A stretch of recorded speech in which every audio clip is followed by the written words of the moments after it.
오늘 우리에게 주시는 하나님의 말씀을 보도록 하겠습니다. 하나님의 말씀 구약성경 960쪽입니다. 구약성경 960쪽 전도서 12장 13절 14절 말씀입니다.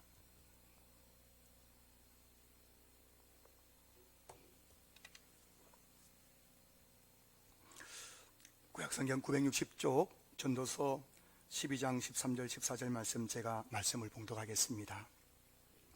일의 결국을 다 들었으니 하나님을 경외하고 그의 명령들을 지킬지어다. 이것이 모든 사람의 본분이니라. 하나님은 모든 행위와 모든 은밀한 일을 선악간에 심판하시리라. 아멘. 할렐루야. 여러분 사랑하고 축복합니다. 여러분들이 우리 신앙교회에 영적 가족 된 것을 너무 기쁘 생각하고 여러분들이 자랑스럽습니다. 여러분들이 신앙교회 성도로서 신앙생활 한다는 것이 얼마나 하나님께 기쁨이요, 또 저에게도 참 자랑거리인지 몰라요.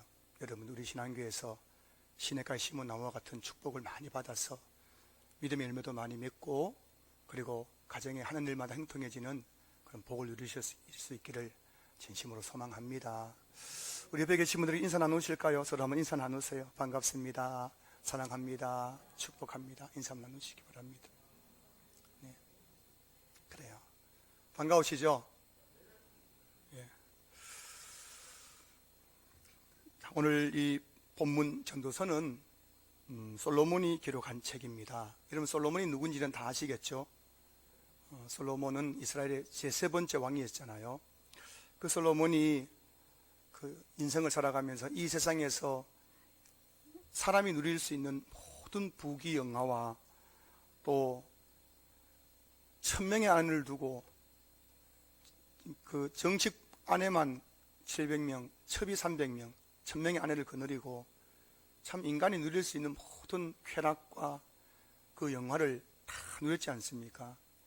그렇게 젊은 날 이 솔로몬이 그 20살의 왕이 되어가지고 60살 죽을 때까지인데, 오늘 이 본문은 솔로몬이 이제 노년에 이르러가지고 참 이제 죽을 날이 얼마 남지 않은 그런 시점에서 기록한 책이 이 전도서인데요. 그 솔로몬이 이제 인생에서 젊을 때 그렇게 부귀영화를 누리고 쾌락을 누리고 살아가다가 이제 나이 들어서 늙어서 자신의 지난 날들을 되돌아보니까는 참 인생이란 게 허무하더란 거예요. 내가 그렇게 누렸던 부귀영화, 내가 그렇게 즐겼던 그 육체적인 쾌락이란 것이, 그게 얼마나 허무한 것인가, 그것을 깨달으면서 기록한 책이 바로 전도서라는 이 책입니다. 그래서 전도서의 주제는 뭐냐면 바로 인생의 허무예요. 인생의 허무. 더 정확하게 말하면은 하나님 없이 살아가는 인간의 부귀영화와 그 쾌락은 너무너무 허무하다는 거예요. 그래서 이 전도서의 주제 선구가 전도서 1장 2절인데, 전도서 1장 2절은 이런 말씀을 하고 있지요. 전도자가 이르되 헛되고 헛되며 헛되고 헛되니 모든 것이 헛되도다. 이 한 문장에 우리 인생이 다 그냥 집약되어 있는 것 아닙니까? 인생이란 것이 뭐라고요? 헛되고 헛되며 헛되고 헛되니 모든 것이 헛되도다. 5번 헛되다는 걸 강조한 이유가 기록한 게 뭐예요? 그건 강조하는 겁니다. 인생은 뭐라고요? 헛되다는 거예요. 허무하다는 겁니다. 무엇보다 하나님 없이 살아가는 인생이 얼마나 허무한 것이었는지 솔로몬은 자신의 인생을 돌아보면서 이야기하고 있는 거예요. 솔로몬이 처음에는 하나님을 잘 믿었지 않습니까? 그런데 부귀영화를 누리고 한 명 한 명 아내를 더 두면서 점점 하나님과 멀어지고 우상을 숭배하고 하나님 없이 부귀영화와 육체의 모든 쾌락을 다 누렸는데, 어느 날 눈을 떠서 정신 차리고 보니까는 하나님 없이 살아갔던 자신의 그 젊은 날 부귀영화, 그 모든 쾌락들이 헛될 뿐이라는 것을 오늘 우리에게 말씀해 주고 있는 겁니다. 그러면서 이제 오늘 이 본문은 그 전도서의 결론 부분 아닙니까? 13절 보시면은 일의 결국을 다 들었으니, 무슨 말씀입니까? 인생이 허무하다는 거예요. 하나님 없이 살아가는 인생이 얼마나 허무하고 헛된 것인지를 1장부터 12장까지 11장까지 다 기록해 놓은 다음에 일의 결국을 다 들었다는 거예요. 인생이 허무한 것이고 하나님 없이 살아가는 인생이 얼마나 허무한지를 다 들었으니 오늘 본문이 뭐냐면 그러므로 이제부터 우리가 어떻게 살아가야 할 것인가에 대해서 솔로몬이 결론적으로 우리에게 말씀해 주고 있는 거예요. 이 허무한 인생 어떻게 우리가 살아가야 할 것인가. 오늘 본문에서 하나님은 솔로몬을 통해서 우리에게 두 가지를 말씀하고 있습니다. 첫 번째, 하나님 없이 살아가는 이 인생의 헛됨을 우리가 기억하면서 우리가 어떻게 인생을 살아갈 것인가. 첫 번째는 하나님을 경외하면서 살아가야 한다는 것입니다. 13절 보시면은 하나님을 경외하고 그의 명령들을 지킬지어다. 이것이 모든 사람의 본분이니라. 하나님을 경외하는 것이 뭐라고요? 모든 사람의 본분이라는 거예요. 본분. 여기서 사람의 본분이라는 말씀을 조금 풀어서 설명하면은 사람답게 사는 것이라는 거예요. 여러분, 저와 여러분들이 사람답게 살려면은 하나님을 경외하면서 살아가야 된다는 거예요. 여기서 경외하다는 히브리어는 야레라는 단어인데 그 뜻은 공경하고 두려워한다라는 뜻이에요. 하나님을 경외한다는 말은 하나님을 공경하고 두려워한다는 것입니다. 근데 여기서 두려워한다는 말의 의미가 아주 단순한 공포와 그 강압적인 두려움을 말하는 것이 아니라 존경과 사랑에 기초한 두렵고 떨리는 마음을 의미하는 거예요.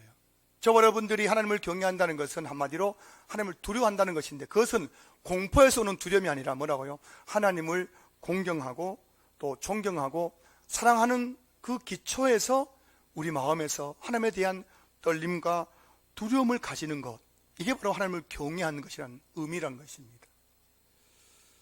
여러분, 사람의 본분은 첫 번째 뭐냐면은 하나님을 두려워할 줄 아는 것이에요. 오늘 전도서의 결론이 나왔는데 사람의 본분이 뭐냐? 그것은 바로 하나님을 두려워하는 것. 요즘 그 범죄자들이 죄를 짓는 것을 두려워한다고 해요. 왜? 그 이유가 뭔지 아십니까? 무엇 때문이냐면은 CCTV 때문이래요. CCTV 때문에. 범죄자들이 죄를 짓고 싶은데도 자꾸 이렇게 멈칫 죄를 못 짓는 이유가 뭐라고요? CCTV가 자기를 지켜보고 있기 때문이잖아요. 그 죄지만 다 CCTV가 다 보고 있기 때문에 다 들통나지 않나요? 그래가지고 요즘 강력범죄가 일어나긴 하지만은 대부분은 뭐라고요? 이 강력범죄자들이 멈칫한대요. 죄 지는 걸 두려워한대요. 뭐 때문에요? 가는 곳마다 CCTV 다 있잖아요. 죄 지고 싶어서 어느 집에 들어갔는데 본 CCTV 있으니까는 그냥 손 털고 나오고 막 폭행하려 하다가도 CCTV 보이니까 그냥 참고. 자, 근데 여러분, 하나님은 어떤 분이십니까? 하나님은 CCTV보다 더 눈이 좋으신 분이에요. CCTV는 사각지 다 있어요, 없어요? 꼭 범죄가 여러분 CCTV가 없는 사각지에서 일어난대요. 범죄자들이 다 보고 여기는 CCTV 안 찍겠구나 싶어요. 거기서 죄를 짓는다는 겁니다. 하지만은 하나님은 온 우주에 충만하신 분인 줄로 믿습니다. 그 여러분 어디 가도 하나님이 계세요, 안 계세요? 그 하나님의 눈이 멀어서 눈이 좋아요? 다 보고 계신 거예요. 우리가 믿는 하나님은 CCTV보다 더 눈이 밝으시고 불꽃 같은 눈으로 우리의 모든 삶을 지켜보시는 하나님이신 줄로 믿으시기 바랍니다. 여러분, 저도 한 번씩 엘리베이터 탔는데요. 엘리베이터 타가지고 제가 이렇게 하다가, 죄송한데요. 끼어가지고 하다가 보니 CCTV에 있어가지고 아주 점잖하게 신사처럼 이렇게 있다가 나와서 화장실 가서 이렇게 고춧가루를 뺀 적이 있는데요. CCTV보다 그렇게 우리가 의식을 하는데 CCTV보다 더 우리를 더 불꽃 같은 눈으로 지켜보는 하나님 앞에서 과연 우리가 정말 하나님을 의식하며 살아가고 있는가 한번 오늘 생각해 봤으면 좋겠습니다. 그러면서 이런 생각이 들어요. 하나님을 믿는다면 어떻게 저런 말을 할 수 있을까? 하나님을 믿는다면 어떻게 저런 행동을 할 수 있을까? 제 자신을 돌아보면서 고백하건대 하나님을 내가 믿는다면 어떻게 내가 이런 마음을 품을 수 있을까 싶을 때가 참 많은 것이 우리의 모습이 아닐까 생각해 봅니다. 그래서 저는 밤 10시에 그 3번에 있는 술집에 제가 불시 한번 점검해 봤으면 좋겠어요. 그래서 군포에 있는 모든 교회에 그 협조를 구해가지고 그 교회 중직자들 그 사진하고 명단을 다 받아가지고 제가 그걸 딱 들고 밤 10시에 술집 찾아다니면서 다 그 손님들 한 명 한 명 대수하면서 한번 봤으면 좋겠어요. 하나님을 정말 두려워한다면 어떻게 우리가 그럴 수 있을까 싶은 일들이 오늘 한국교회 한복판에서 얼마나 많이 일어나는지 모른다는 거예요. 여러분, 하나님은 어떤 분이십니까? 하나님은 사랑의 하나님이기도 하지만은 공의의 하나님이기도 합니다. 하나님은 우리의 죄에 대해서 철저하게 공의로 심판하시는 분이시죠. 오늘 보면 14절 보십시오. 하나님은 모든 행위와 모든 은밀한 일을 선악간에 심판하시리라. 하나님은 모든입니다. 모든 행위와 모든 은밀하게 일어나고 있는 CCTV 사각지대에서 일어나고 있는 일들, 깜깜한 밤 속에서 일어나고 있는 일들, 그 모든 은밀한 일들을 선이냐 악이냐 반드시 심판하시는 분이에요. 그럼 저와 여러분들이 하나님에 대해서 제대로 아셔야 됩니다.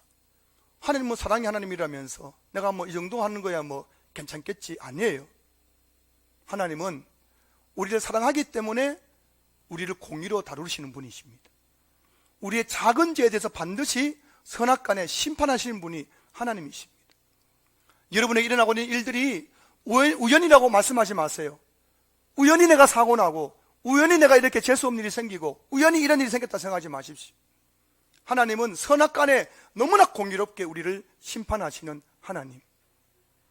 그 하나님이 우리를 지켜보고 있는데도 눈 하나 깜짝하지 않고 하나님 보란 듯이 죄를 짓고 살아가는 오늘 우리의 모습은 아닌가 돌아봤으면 좋겠습니다.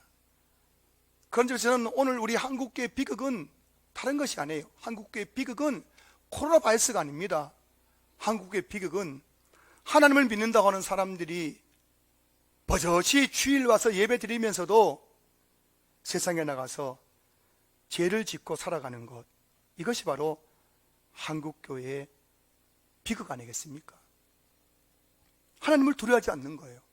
하나님을 두려워한다면 어떻게 교회가 저렇게 싸울 수 있을까? 여러분 아시죠? 한국교회 싸우는 교회가 그렇게 많아요. 하나님을 정말 믿는다면 어떻게 저렇게 싸울 수 있을까? 하나님을 믿는다면 어떻게 목회자들이 저렇게 타락할 수 있을까? 저 같은 목회자요.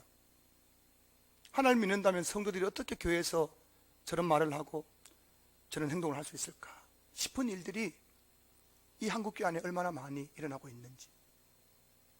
이게 한국교회 비극 아니겠습니까? 코로나 때문에 비극입니까? 주일 예배 못 드리는 것이 비극입니까? 아니죠. 하나님 앞에서 하나님을 두려워할지 모르는 성도들이 하나님을 예배 드린다는 자체가 비극인 것이죠. 저희 두 아들의 문제, 저희 아들들의 문제만인지는 모르겠지만 저희 두 아들을 보면은 참 밖에 나가서 여러분 다른 사람들에게 얼마나 온순하고 예의가 바른지 몰라요. 보면 우리 애들이요 자랑하는 것이 아니라 밖에 가서 사람들 보면 아유 90도 인사 90도 인사. 그 어떤 분이 저보고 하더라고요. 목사님 좋으시겠어요? 뭐가 좋아요? 아들 두 아드님들이 저렇게 예의가 바르니까 좋으시겠어요? 제가 깜짝 놀랐습니다. 걔들이 집에 오면 완전 돌변해버리거든요. 집에 오면 여러분 부모도 눈에 안 보입니다. 얼마나 함부로 말을 하고 행동하는지 깜짝 놀랄 때가 있어요. 왜 제가 이런 말씀을 드리냐면은 이게 여러분 하나님과 관계 속에서 우리의 모습이 아니겠습니까? 제가 가만 보니까 이게 바로 하나님과 관계 속 우리의 모습인 거예요. 저 여러분들이 사람들에게는 얼마나 예의 있게 행동하는지 몰라요.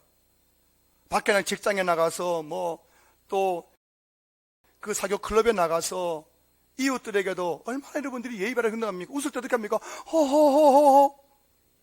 얼마나 교양미가 뚝뚝 떨어지잖아요. 직장에 가가지고 상사에게도 어머 부장님 오늘 넥타이가 너무 멋져요. 멋져. 어머, 우리 과장님 오늘 헤어스타일이 멋져 멋져. 어머, 팀장님 나이를 거꾸로 드시는 것 같아요. 더 젊어지고 있어요. 얼마나 립 서비스 잘하고 그렇게 참 그렇게 예의 바르게 행동하는지 몰라요. 그런데요, 그런 분들이 교회만 오면 완전 돌변해 버리잖아요. 교회만 오면은, 교회가 어딥니까? 하나님의 집 아닙니까? 하나님의 집에 와서는 보이는 게 없는 거예요. 어떻게 저런 말을 하지? 어떻게 저런 행동을 하지? 싶은 일이 얼마나 많은지 몰라요. 깜짝깜짝 놀랍니다. 여러분, 이민교회 목사님들이 너무 힘들대요. 목회하기 가요. 왜 힘드냐 했더니만은, 이민교회에 그 이민 가 있는 분들이 거기 참 그 아메리칸 드림을 가지고 미국 가지 않습니까? 가서 이제 먹고 살려고 밖에 나가서는 참 얼마나 사람들에게 예의 바르게 행동하는지 몰라요. 돈을 벌어야 되니까, 고객이 와야 되니까는. 그래서 손님들에게는 안녕, 어서 오세요, 헬로 이렇게 하면서 막 그렇게 하는데, 그 스트레스 받아요, 안 받아요? 돈 벌 때 스트레스 받아요, 안 받아요? 받으니까는 그 스트레스 어디서 푸느냐? 교회 와가지고 다 푸는 거예요. 그 밖에서 만나면은 그렇게 교양 있는 권사님, 교양 있는 장로님들이 교회만 오면은 돌변해가지고 교회에 막 분란을 일으키고 문제 일으켜가지고, 이민교회 중에서 쪼개진 교회가 그렇게 많대요. 그 이유가 뭐냐면은 성도들이 교회 와가지고 다 그냥 스트레스 풀어버리기 때문입니다. 그 싸움이 끊이지 않는 거예요. 뭐 이게 이민교회의 문제겠습니까? 한국교회도 분열하고 지금도 싸움 중에 있는 교회들이 얼마나 많아요. 그 이유가 뭐겠습니까? 하나님이 안 보이는데요. 하나님의 집에 와가지고 하나님은 두려워할 줄 모르는 건데, 하니까 지금 내 말을 듣고 있고 내 행동을 보고 있다는 것을 망각한 채 그냥 막 하고 싶은 다 해버리는 거예요. 교회마다 주방에서 말이 생기고 문제가 생기는 것 여러분 아시죠? 우리 교회를 두고 하는 말이 아니라 교회마다, 제가 가는 교회들마다, 아니 한국 교회마다 제일 말이 많은 곳이 어디예요? 주방이. 거기서 말이 나오고요, 거기서 소문이 퍼집니다. 어느 교회 보니까요, 주방에서 권사님 두 분이 싸웠는데요, 그 사람이 어디 가냐, 당회까지 해서 당회까지. 그 권사님들 남편들이 다 장로님들이 당회 가지고 그것 때문에 싸우다가 교회 쪼개진 교회도 있더라고요. 주방에서 시작된 작은 그 불씨가 한 교회를 그냥 쪼개버리는 일이 일어나고 있는 게 현실입니다. 그래서 결국 하나님께서 어떻게 하셨습니까? 코로나19를 통해서 교회 주방문을 다 닫아버렸잖아요. 2년 동안 하나님께서 교회 주방문 다 닫아가지고, 야 너희들 그럴 바엔 밥도 먹지 마, 문 다 닫아버렸잖아요. 할렐루야. 일부 예배 때는 이거 말할 때 좀 웃으시는데 여러분 센스가 없으시네요. 무슨 말인지 모르고 지금 멀뚱멀뚱하게 그냥 진지하신데요. 하도 그냥 주방에서 말이 많으니까 하나님께서 야 도저히 안 되겠다, 내 너희들 그 꼴 못 보겠다, 코로나 바이러스 때문에. 그래서 저는 생각해요, 코로나 바이러스가 왜 발생했느냐? 한국의 주방 때문이에요. 이제 그래 웃어주셔야 됩니다.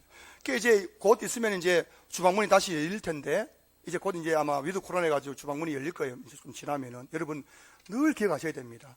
하나님은 주방에도 계십니다. 따라하세요. 하나님은 주방에도 계십니다. 제가 이제 다시 우리 교회가 주방을 다시 개방하게 되면은 제가 주방에다 큰 현수막 붙이려고 해요. 하나님은 여기도 계십니다.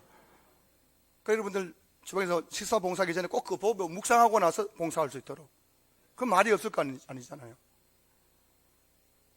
말라기서를 보십시오. 말라기 1장 13절. 만군의 여호와가 이르노라, 너희가 또 말하기를 이 일이 얼마나 번거로운고 하며 코웃음치고 훔친 물건과 저는 것 병든 것을 가져왔느니라. 너희가 이같이 봉헌물을 가져오니 내가 그것을 너희 손에서 받겠느냐? 이는 여호와의 말씀이니라. 그러면 화면 띄워주시고요. 성경 구절. 이스라엘 백성들이, 이 말라기 시대에 이스라엘 백성들이 성전에 나와서 제사를 드리면서 어떤 말을 했는지 아십니까? 야, 이게 진짜 얼마나 번거로운고, 이게 무슨 짓인고, 정말 정말 귀찮아 죽겠네 하면서 코웃음을 치면서 제사를 드리더라는 거예요. 아니 굳이 이렇게 성전에 와서 그렇게 제사를 드려야 되냐고, 굳이 양을 끌고 와가지고 그 양 잡아가지고 제사 드려야 되냐고 코웃음을 치면서 진짜 하나님 너무한다고 그러면서 제사를 지내고 있더라는 거예요. 그런 그들이 하나님 앞에 봉헌을 드리는데 어떻게 합니까? 훔친 물건 가져와서 봉헌을 드리더라는 거예요. 하나님 두려워하지 않는 것이죠. 여러분, 오늘날도 훔친 물건 가지고 봉헌을 드리는 분이 계신 거 알고 계십니까? 뇌물을 받고 탈세해가지고 헌금하는 것, 여러분, 그거는 훔친 물건입니다. 불의한 재물, 그건 훔친 물건이에요. 그들은 집에서 저는 것, 그리고 또 병든 것, 하나님 앞에 지금 내가 봉헌을 드리는데 집에서 이렇게 보더니만 그 중에서 쩔룩쩔룩 거리는 양을 잡아가지고 하나님께 갖다 바치는 거예요. 병 들어가지고 비실비실 하는 그 양을 가지고 와가지고 하나님 앞에 제사 드린다고 갖다 바치는 거예요. 그거 보면서 하나님께 뭐라고 하신다고요? 내가 그것을 너희 손에서 받겠느냐. 그러니 여러분, 제가 오늘 여기 앉아가서 예배 드린다고 다 예배가 아니라는 걸 아셔야 됩니다. 여러분, 한번 생각해 보세요. 하나님 지금 나의 예배를 받고 계신가? 생각하셔야 되는 겁니다. 예배는 여러분 만족이 아니잖아요.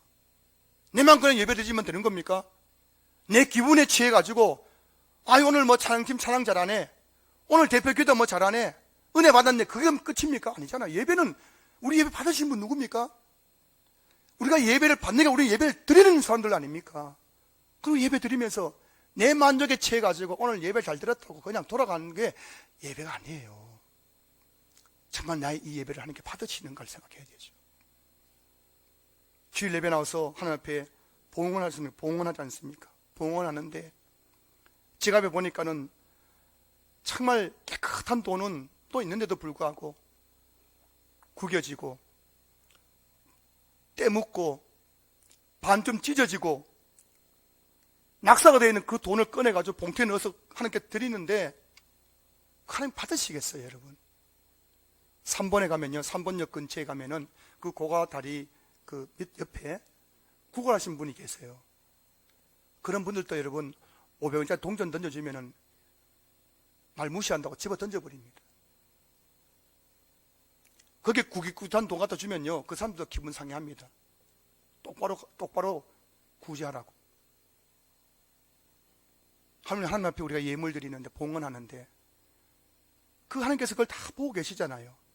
그런 예배를 받으시겠냐는 거예요. 사랑하는 성도 여러분, 교회는 하나님의 집입니다. 하나님이 이곳에 임재하십니다.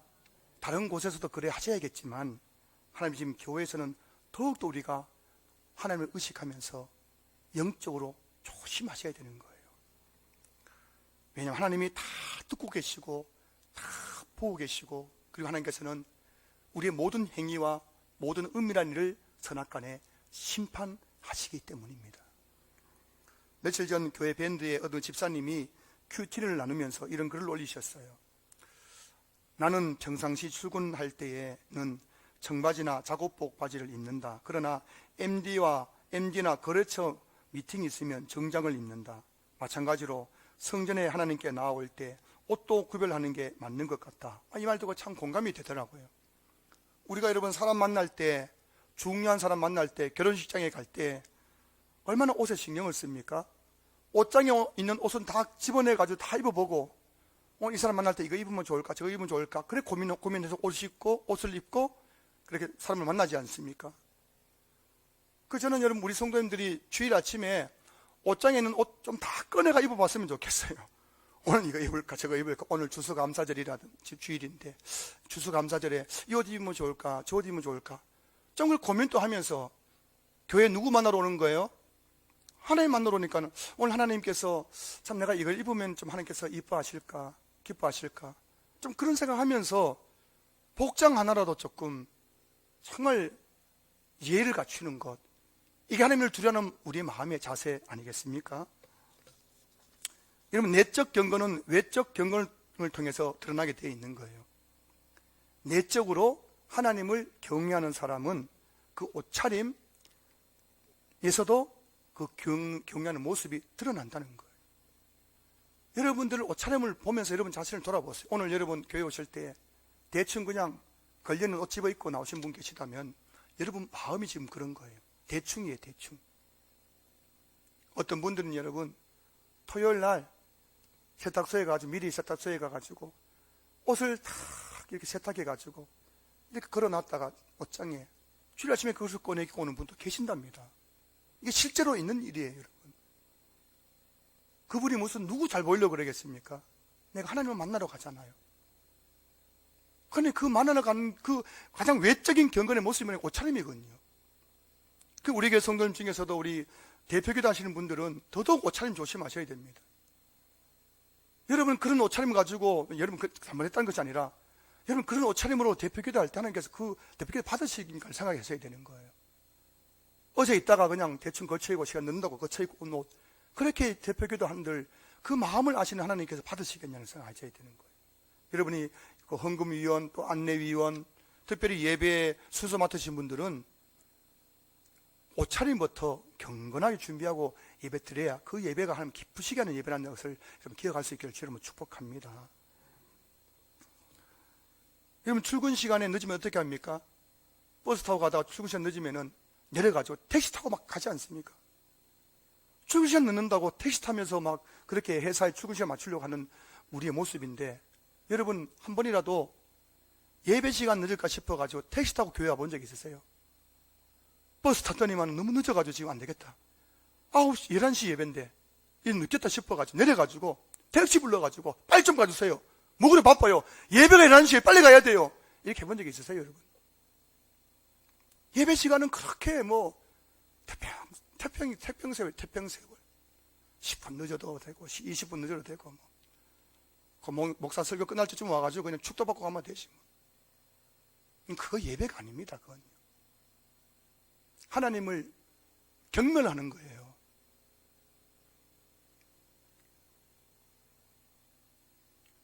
사람을 만날 때도 그렇게 약속 시간을 소중히 여기는데 하물며 우리의 창조주 하나님을 만나는 예배 시간은 그 어떤 사람과의 약속보다 더 소중한 시간인 줄로 믿습니다. 주일 오전 11시는 하나님과 우리가 만나기로 약속한 시간입니다. 하나님은 언제나 우리보다 먼저 이곳에 와서 우리를 기다리고 계신 거예요.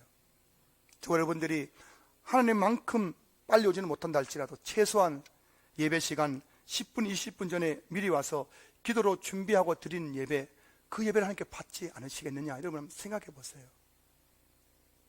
여러분 1시간 아까우세요?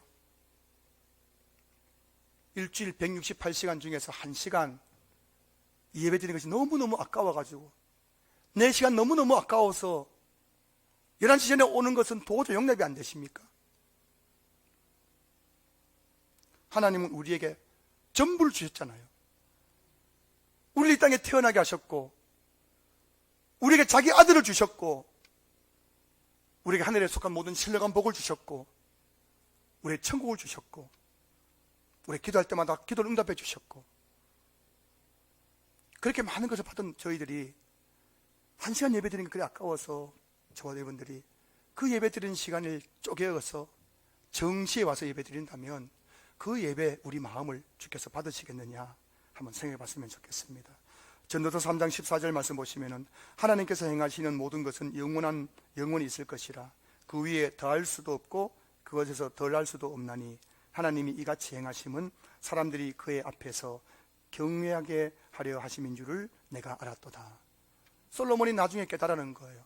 하나님이 행하시는 모든 것은 영원히 있습니다. 인간이 그 하나님이 하신 일에 더할 수도 뺄 수도 없는 거예요. 여러분들이 하나님의 일에 이러쿵저러쿵 할 수 없다는 것입니다. 피조물인 우리가 하나님이 하신 일에 대해서 뭐라고 이러쿵저러쿵 할 수 있겠습니까? 하나님께서 행하시는 일들은 영원히 있는 거예요. 그리고 하나님은 우리의 어떤 것 때문에 영향받지 않으시는 겁니다. 하나님의 그 놀라우신 주권과 섭리 가운데 하나님은 하나님의 그 일들을 영원히 행하시는 거예요. 그렇게 하신 이유는 우리 인간들로 하여금 제발 좀 하나님을 경외하게 하기 위해서인 거예요. 제발 좀 나를 두려워하라고. 사랑하는 성도 여러분, 하나님은 저와 여러분들이 삶에서 일어나는 모든 일들 속에서 하나님을 경외, 두려워하기를 원하시는 줄로 믿으시기 바랍니다. 여러분의 인생이 하나님을 두려워하는 순간 여러분의 인생은 참된 사람다운 삶이 시작된다는 사실을 믿을 수 있기를 주의 이름으로 축복합니다. 두 번째로 하나님이 없는 인생은 허무하다는 것을 다 들었으니 이제 우리가 어떻게 살아야 할까요? 두 번째는 하나님의 말씀을 지키면서 살아가야 한다고 말씀하고 있어요. 13절 다시 보시면은 하나님을 경외하고 그의 명령을 지킬지어다. 이것이 모든 사람의 본분이니라. 여기서 그의 명령들이란 솔로몬 당시에는 모세오경에 기록되어 있는 율법을 가리키는데요. 크게는 모세오경이고 거기는 율법을 가리키는 것인데, 오늘 우리에게 이 말씀 그의 명령들이라는 것은 바로 신구약 성경 66권을 의미하는 거예요. 신구약 성경 66권은 1600년 동안 40여 명의 저자들에 의해 기록되었습니다. 그리고 이 성경들은 하나같이 하나님의 계시와 영감에 의해 기록되었기 때문에 이 성경을 가리켜서 정경이에요. 정, 바를 정자입니다. 경전이라는 겁니다. 바른 것. 망고불변의 바른 것을 기록해 놓은 경전, 이게 바로 정경이죠. 성경이 망고불변의 진리, 옳고 그름에 대해서 분명한 기준을 기록하고 있는 이유가 뭘까요? 그것은 바로 완전하신 하나님의 계시와 감동으로 성경이 기록되었기 때문이라는 겁니다. 그래서 우리는 성경을 가리켜서 정경이라는 거예요. 66권만이 정경이다. 그런데 이 정경이라는 영어가 바로 캐논입니다. 캐논. 여러분, 캐논 하면 제일 떠오르는 게 뭐예요? 캐논 카메라. 캐논 하면 제일 떠오르는 게 뭐예요? 성경. 이 성경이 캐논이에요. 이 캐논이라는 영어 단어는 카네라는 히브리어에서 나왔는데요. 이 카네라는 히브리어가 뭐냐면은 그 당시에 카네는 습지에서 자라는 갈대 식물입니다. 그런데 이 갈대 식물인 카네는 줄기가 곱고 아주 길게 자란다고 합니다. 그래서 고대 사회에서는 길이를 측량할 때에 이 카네 줄기를 자로 사용했다는 거예요. 이 카네에서 캐논이 나왔다고 하지 않습니까? 그래서 캐논이 뭐냐면은 짧고 긴 것, 굽고 곧은 것을 구별하는 잣대가 되었고, 그리고 점차 어떤 사물을 측정하는 표준이나 척도, 특히 어떤 사물의 진정성과 허위성을 판가름하는 기준을 뜻하는 단어로 이 캐논이라는 단어가 사용되었다는 거예요. 캐논이 뭐라고요? 카네라는 식물로부터 나왔기 때문이에요. 곱고 바른 거. 자, 그런 점에서 하나님의 계시와 감동으로 기록된 성경을 가리켜서 캐논이라고 한다고 했는데요. 그 캐논인 이 성경은 이 땅에 일어나고 있는 그 모든 일들 중에서 옳고 그름을 판별하는 잣대와 기준이라는 것입니다. 이 성경이요, 이 세상에 일어나고 있는 그 모든 옳고 그름에 있어서의 기준, 잣대예요. 이것이 옳은 일인가 그런 일인가를 뭘로 재봐야 된다고요? 성경으로 재면 된다는 거예요. 성경은 우리가 인생을 제대로 살아가고 있는가 아닌가를 판단하는 잣대와 기준이에요. 여러분도 한 번씩 그런 생각 드시죠? 내가 지금 제대로 살고 있는가 싶은 생각 들 때 있어 없어요? 이게 맞는가? 내가 나이가 이래 됐는데 지금 내가 뭐하고 살았는가? 이런 마음 들 때 여러분의 인생을 재는 잣대가 뭐라고요? 성경이에요. 이 성경을 통해서 내가 인생을 그래도 제대로 살았구나, 내가 인생을 잘못 살았구나, 거기서 우리가 이게 깨닫게 된다는 거예요. 한 사람이 정말 사람답게 살고 있는가 아닌가를 알 수 있는 기준이 바로 성경인 거예요.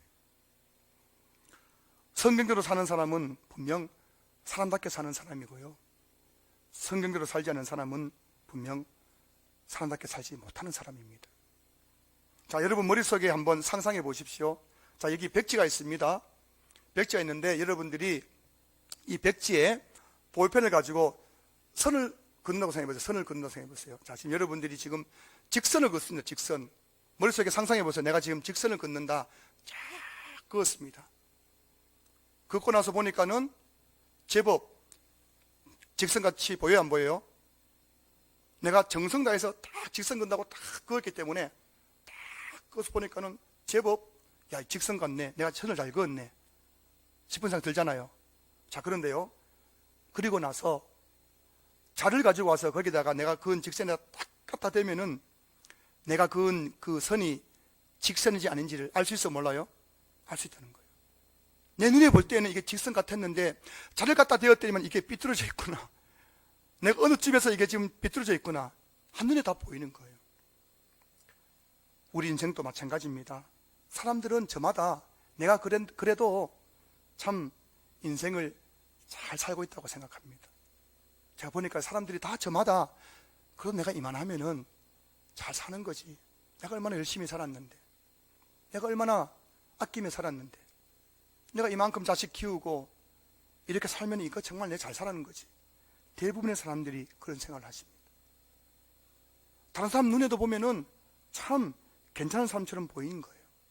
자, 그런데요, 인생의 잣대와 기준에는 성경에 비추어 내 인생을 다, 성경 가지고 내 인생을 다 지어보면은 내 인생이 얼마나 삐뚤어져 있는지를 발견하게 되는 거예요. 내가 하나님 앞에서 얼마나 잘못된 삶을 살았는지, 내가 얼마나 사람답지 못한 삶을 살았는지 성경 가지고 내 인생을 들여다보면은 정확하게 알 수가 있다는 것입니다. 솔로몬이 그런 사람 아닙니까? 젊은 시절에는 부귀영화를 누리고 외국에 있는 여왕이 와가지고 찬사를 보내고 700명의 아내와 300명의 첩을 두고 날마다 잔치를 벌이면서 살았던 그의 인생, 그게 최고인 줄 알았어요. 그게 최고인 줄 알았어요. 내가 가장 멋지게 사는 줄 알았습니다. 내가 사람으로 태어나서 가장 성공적인 삶을 산 줄 알았습니다. 그런데 나이가 들어서 보니까는 내가 살았던 삶이 뭐라고요? 짐승만도 못한 삶이었어요. 허무한 삶이었습니다. 이게 지금 솔로몬이 깨달은 것 아닙니까?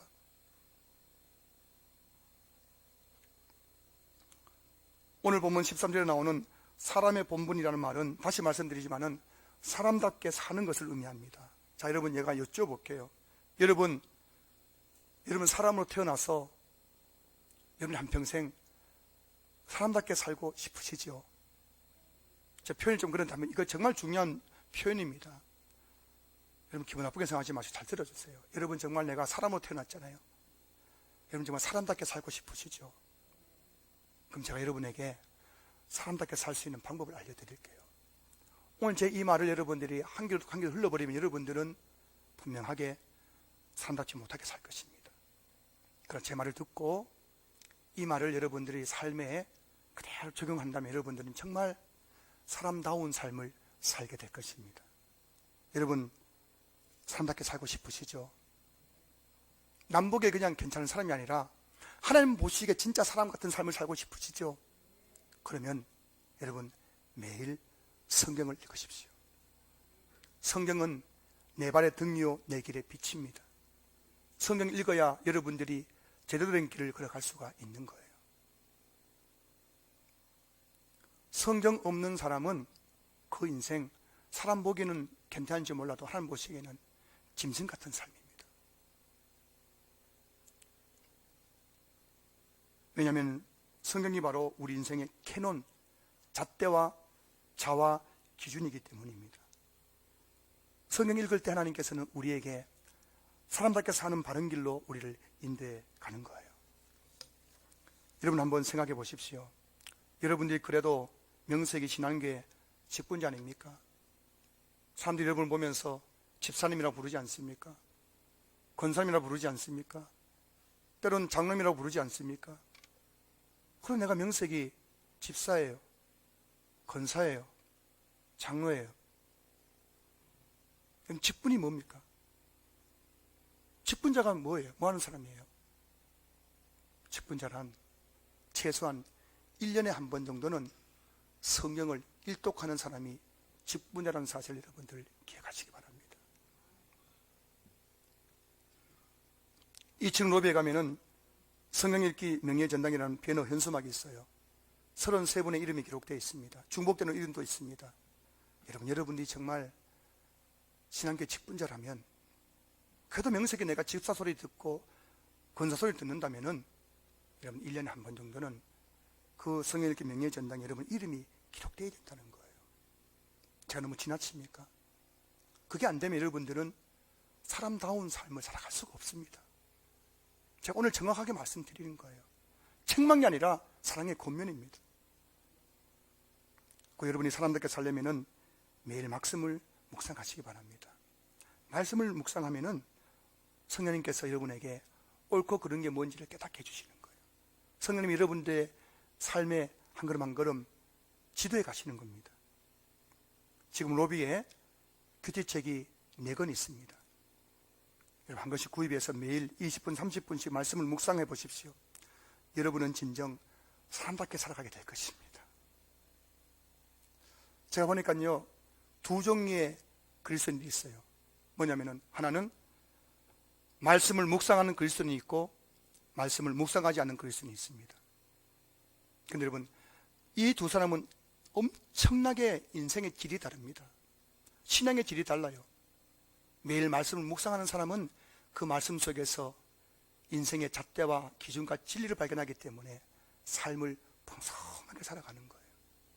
하지만 말씀이 없는, 묵상이 없는 삶, 하루 종일 그냥 아침에 일어나서 열심히 일하고 밤늦게 와서 잠을 자고 열심히 사는 건 맞지만은 그 사람은 우리를 창조하신 하나님 보시기에는 사람답지 못한 삶을 산다는 것을 아셔야 되는 겁니다.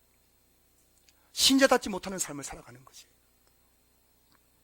만약 여러분이 매일 성경책을 한 번 이상 붙잡지 않는다면, 그 성경책을 펴서 읽거나 묵상하지 않는다면 죄송한 말씀이지만, 정말 죄송한 말씀이지만 여러분들은 사람들 앞에서는 꽤 괜찮은 사람처럼 비춰질지 모르지만 하나님 앞에서는 형편없는 삶을 살고 있다는 사실을 여러분 꼭 기억할 수 있기를 주의 이름으로 축복합니다. 마지막으로 14절 말씀을 한번 보실까요? 하나님은 모든 행위와 모든 은밀한 일을 선악간에 판단하시리라. 여기서 모든 행위와 모든 은밀한 일이란 앞에서 말씀드린 하나님을 경외하고 그의 명령을 지키는 모든 것을 가리키는 거예요. 히브리서 9장 27절 말씀 보시면 한 번 죽는 것은 사람에게 정해진 것이요 그 후에는 심판이 있으리니. 우리 죽으면 그 다음에 하나님의 심판 앞에 서게 됩니다. 믿으시면 아멘. 그런데 그 심판의 사람이 우리 심판하는 기준은 딱 2가지예요. 첫째는 얼마나 우리가 하나님을 경외, 두려워하며 살았는가. 2번째는 뭐라고요? 얼마나 하나님의 말씀을 지키며 살았는가. 이 2가지를 보고 우리를 심판하시고 천국의 면류관과 상급을 주신다는 거예요.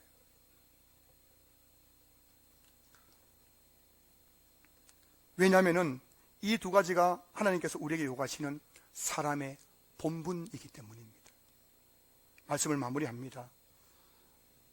어떤 이제 정상에 오른 어떤 분이 있습니다. 그 분야에 정상에 오른 분에게 제가 한번 예전에 말씀드린 적이 있겠지만 다시 한번 제가 말씀드려요. 자기 분야의 정상에 오른 분에게 어떤 분이 와서 질문했다고 합니다. 당신이 지금 정상에 올랐는데 혹시 지금까지 살아오면서 누군가 당신이 젊은 시절에 꼭 한번 해줬으면 좋았을 것 같다고 생각되는 그런 말이 있습니까? 제 질문 이해하시겠습니까? 당신이 젊었을 때, 좀 더 젊었을 때 정상에 오르기 전에 누군가 당신에게 꼭 한번 해주셨으면 좋았을 것이라고 생각되는 그 말이 있습니까? 라고 했더니 이분이 뭐라 했는지 아십니까? 그분이 제가 그 젊은 시절 이 정상에 오르기 위해서 그렇게 노력할 때 누군가 저에게 야, 그 정상에 올라가 봐도 아무것도 없어 라고 한마디 해줬으면 좋았을 것이라고 이야기했다는 겁니다. 무슨 말씀인지 아시겠습니까? 내가 그렇게 정상을 위해서 한평생 살았는데 그 정상에 올라가서 보니까 그 정상에는 아무것도 없더라는 거예요. 성공해봤더니 거기는 아무것도 없는 거예요.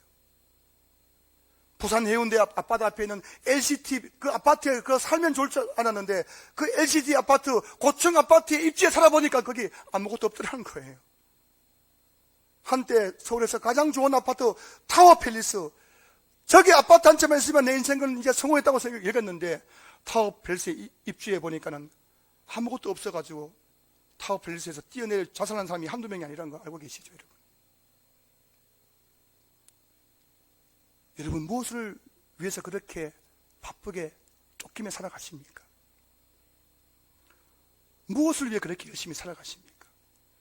여러분의 인생이 하나님 없는 인생이라면, 하나님을 두려워하지 않고 하나님 말씀을 지키지 않는 인생이라면 여러분의 그 모든 열심과 그 모든 노력은 헛될 수밖에 없다는 것을 솔로몬은 우리에게 말씀해주고 있는 것이죠. 말씀 마무리합니다. 성도 여러분, 사람의 본분이란 사람답게 사는 것을 말하는 겁니다. 저 여러분들이 정말 사람답게 살려면은 하나님을 두려워해야 돼요. 하나님을 두려워하시기 바랍니다. 그리고 하나님의 말씀을 지키셔야 되는 거예요. 이 두 가지만 여러분들이 잘 지키며 살아가신다면 여러분 정녕 하나님 보시기에 사람다운 아름다운 인생을 살아가게 될 줄로 믿습니다.